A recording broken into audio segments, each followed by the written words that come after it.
Damien fait partie de l'équipe des conducteurs d'engins du groupe Garando.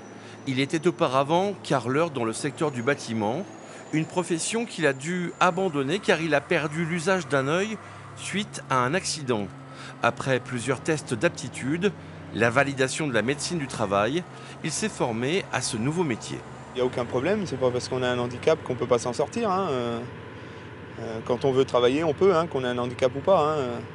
Après, bon, moi c'est un handicap, on va dire, léger, mais qui est, oui, qui est un bon handicap quand même, mais bon, ça n'empêche pas de travailler, quoi. Au sein du groupe Garando dans lequel évolue Damien, 8% des salariés sont des travailleurs handicapés. La société participe tous les ans au forum Handi Rencontre et c'est par ce biais que Damien a pris contact avec la société qui l'emploie actuellement. Nous, ce qui nous importe, c'est de recruter des gens qui sont compétents. Après, s'ils ont un handicap, et nous, on n'est pas médecin, si le médecin dit que la personne est apte à son travail, ben, effectivement, et si elle est compétente, tout va bien, il n'y a aucun problème pour qu'elle intègre les équipes Garando. Dans le département de la Charente, sur le front de l'emploi handicapé, les choses évoluent positivement, même s'il reste encore beaucoup d'efforts à faire du côté des entreprises.